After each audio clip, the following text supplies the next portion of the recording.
عادت کی ہے کہ شریعت کا ہم تمہیں اب مکلف نہیں رہنے دیتے، اور اب تو نماز نہ پڑھے اور دیگر اعمال نہ کرے تو تجھے کوئی پکڑ نہیں، میں تیرے اوپر ایسے راضی ہو گیا ہوں۔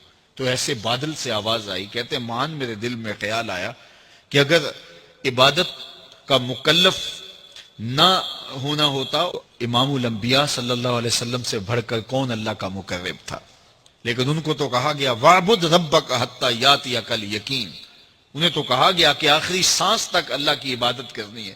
تو میں کون ہوں کہ مجھے کہا جائے کہ تو اب عبادات کا مکلف نہیں رہا، کوئی بات نہیں ہے۔ تو کہتے ہیں میں لا حول ولا قوت الا باللہ پڑھا تو وہ جو مجھے نور نظر آ رہا تھا وہ سیاہی میں بدل گیا۔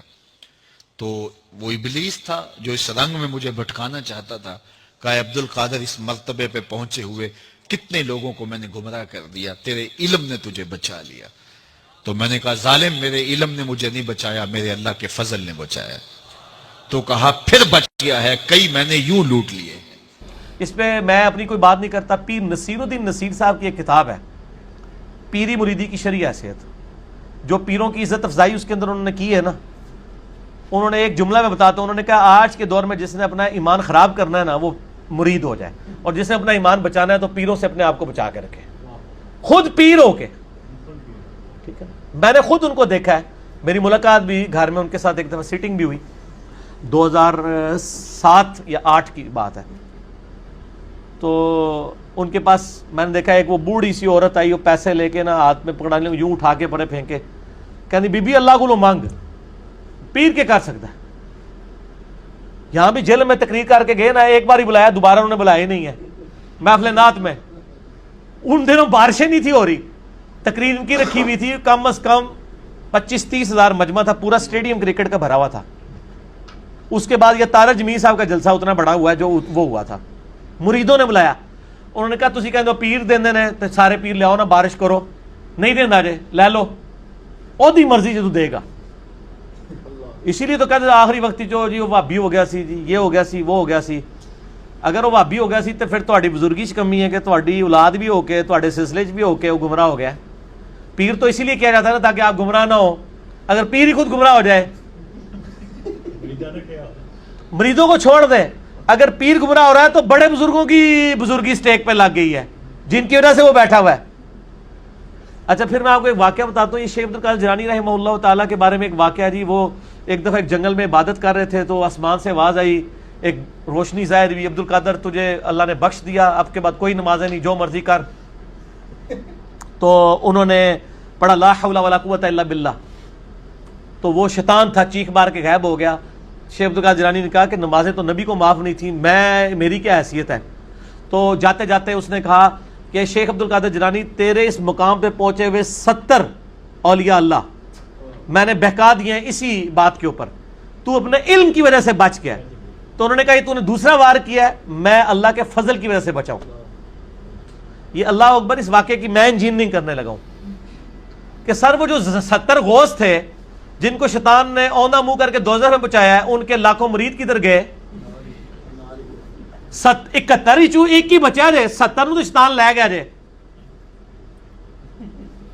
تے سانو کے پتا تسی جڑے پیر ساڈے بنا رہے ہو انہاں نال کی ہونا ہے؟ اگر غوثاں نال ہویا ہے تو پھر ہم کہتے ہیں اس کو اپنا پیر مانے جس کی گارنٹی قرآن میں ہے، ما ضل صاحبکم وما غوا، تمہارے نبی نہ کبھی بہک کے ہے نہ کبھی بیرا چلے۔ اور یہ اعلیٰ حضرت نے خود لکھا ہے، اعلیٰ حضرت کی ایک کتاب ہے بیت و خلافت، بیت و خلافت کتاب ہے اعلیٰ حضرت کی، وہ میں نے اس میں حوالہ دیا ہے۔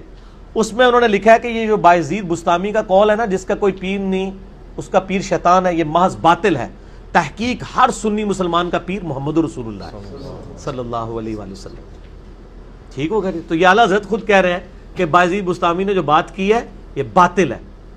جب ہم کرتے ہیں تو کہتے ہیں بزرگوں کی گستاخ ہے، تو ہم بزرگوں کی گستاخیاں بزرگوں کے اقوال کی روشنی میں ہی کر رہے ہوتے ہیں۔ میں اعلیٰ حضرت کے ساتھ ہوں کہ یہ باطل ہے اور یہ جھوٹ ہے۔ جو کلمہ پڑھ لے، پھر قرآن میں تو بیعت آئی ہے اللہ کی، سورہ توبہ میں آیا اللہ تعالیٰ نے مومنین کی جانیں اور مال جنت کے بدلے میں خرید لی ہیں، اس بیعت پر خوشیاں مناؤ۔ سر جب میری بیعت ہوئی ہوئی ہے اللہ سے اور اس کے رسول سے صلی اللہ علیہ وآلہ وسلم، تو میں چھوٹے موٹے پیر کیوں پڑھا جنہوں نے منو روٹی دے کے تو پالنا پہ جائے؟ میں پھر وہ اکثر بات کرتا ہوں نا کہ لوگوں نے گاڑیوں کے پیچھے لگایا ہوتا ہے نگاہ مرشد، حالانکہ وہ نگاہ مرشد نہیں ہوتی، وہ ھذا من فضل ربی ہوتا ہے. اور جن پیروں کو یہ نذرانے دے رہے ہوتے ہیں ان کا بھی کام ہے کہ وہ اپنی گاڑی کے پیچھے لگوائیں کہ مریدین کے نذرانوں کی برکت سے، اور وہ سچ بھی ہوگا. یہ تو جھوٹ ہے نگاہ مرشد، یہ تو بیچارہ پورا دن ٹیکسی چلا رہا ہے، پیچھے لکھا ہوا ہے بری بری امام بری کر دے کھوٹی قسمت ہری، اور جا کے امام بری کے وہاں پہ مزار کے اوپر جا کے چندہ بھی دے رہا ہے. اس مزار کے اوپر جو سارے معاملات چل رہے ہیں وہ تیرے چندے سے چل رہے ہیں. یہ تو ہونا چاہیے اس مزار پہ لکھا ہو کہ ٹیکسیوں والے اور غربا کی نگاہ کرم سے. یہ سچائی ہوگی. یا پھر خدا کے لیے آپ لکھو ھذا من فضل ربی. حضرت سلیمان علیہ السلام کے دربار میں جب وہ پلک جھپکنے سے پہلے وہ لے آیا ان کا وہ امتی یا فرشتہ یا جو بھی تھا، جس کو آصف بن برخیہ کہتے ہیں یہودی، مسلمانوں میں ان کے ہاں نام ہے، قرآن میں نام نہیں آیا، تو انہوں نے اس کی تعریف تو نہیں کی، انہوں نے کہا ھذا من فضل ربی، یہ میرے رب کا فضل ہے. حضرت زکریا علیہ السلام مرشد تھے سیدہ مریم کے. سورہ ال عمران میں آتا ہے بے موسمی پھل وہاں پڑے ہوئے. حضرت زکریا کہتے ہیں تیرے پاس مریم یہ فروٹ کہاں سے آتا ہے؟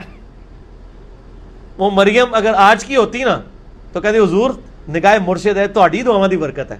انہوں نے کہا یہ میرے رب کے پاس سے آتا ہے. اگے حضرت زکریا نے بھی کہا کہ میں تینوں سکھایا سی، تو میری مریدنی، تیری جرت میرے بغیر ڈائریکٹ اللہ تک پہنچ رہی ہے. نہیں، جب انہیں بات سنی چپ کر کے محراب میں چلے گئے اور یہ سوچا کہ جو اللہ مریم کو بے موسمی پھل دے سکتا ہے مجھے اس بڑھاپے میں اولاد بھی دے سکتا ہے، میں بھی بے موسمی ہوں. اور کہا یا اللہ مجھے اولاد دے دے جو اولاد یعقوب کا وارث بنے. یہ خانقاہ ٹیمپل آف سلیمان، یہ جو خانقاہ ہے ہیکل سلمانی، اس کا مجھے ایک گدی نشین چاہیے. یہ تہاڈے لیے گدی نشین نہیں، نبی جو توحید سکھائے، جو اولاد یعقوب کا وارث ہو بنی اسرائیل کا.